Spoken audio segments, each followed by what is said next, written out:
Всем привет, друзья! Сегодня о так называемом послании президента Зеленского к Верховной Раде Украины.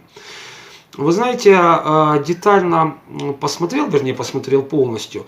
Все это время меня не ощущало какое-то такое впечатление схожести с чем-то, что я видел раньше.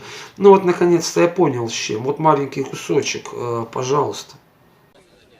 Предмет моей лекции – плодотворная дебютная идея.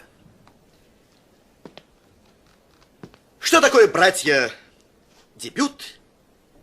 И что такое, товарищи, идея? Ну, если говорить более серьезно, то президент, конечно, остался в какой-то своей парадигме за все то время, что он находится при власти, из которой он никак не может выпрыгнуть. Ну, вот, допустим, я насчитал минимум 4 посыла к его политическим оппонентам. Конечно, чтобы говорить банальности, тебя при этом слушали, необходимо быть минимум президентом. Причем как слушали? Я вот не поленился и посчитал. Смотрите, весь спич длился президентом 52 минуты. Из них аплодисменты за 52 минуты раздались 45 раз. Ну, такой себе 25-й съезд КПСС. Причем аплодисменты бурные были 4 раза. Правда, вот аплодисментов, как раньше писали, перерастающих в овацию, я не насчитал. Кстати, знаете, прикол еще, я смотрел записи в Ютубе, и вот эти 52 минуты 9 раз прерывались политической рекламой. Ютуб портится.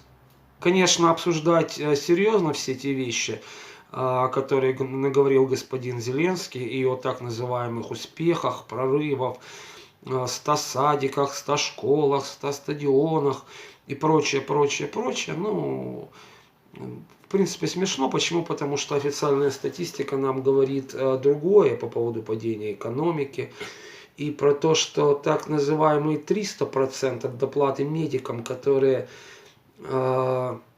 борются с ковид, это, может быть, они кому-то и есть, но вот очень с многими, с которыми я общаюсь, таких доплат не имеют. Ну, ради объективности нужно сказать, что действительно вопросу, связанному с Крымом, в кои-то веки человек, исполняющий обязанности президента, уделил достаточное внимание, настояв на том, что с его подачи это было вопрос возвращен в международную повестку дня, но, правда, тут же не удержался и очередной раз сделал закид своим политическим противникам про то, что якобы кто-то сдал Крым без единого выстрела и будет за это отвечать, ну, то уже мелочи. Да, кстати, действительно-то политический вырос, подрос, вернее.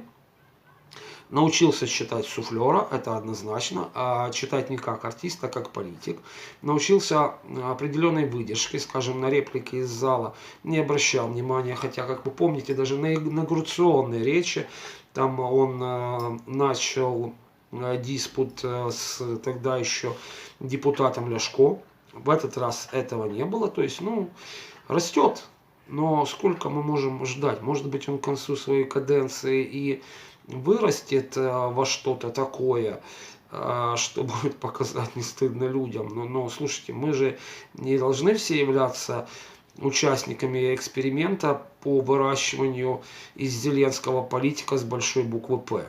Ну и если серьезно, это вся, конечно, попытка пульнуть в вечность, она, в общем-то, как бы немножко ни к селу, ни к городу. Почему? Потому что реально очень тяжелые времена переживает страна. И, кстати, вынесем за скобки COVID-19, в том числе из-за бездарного руководства новых властей. Было бы гораздо лучше, если бы Зеленский не упоминал там Билла Гейтса, не хвастался какими-то псевдоуспехами, не обвинял своих политических конкурентов. Вот вышел и сказал честно: друзья, ребята, мы находимся в жопе, да?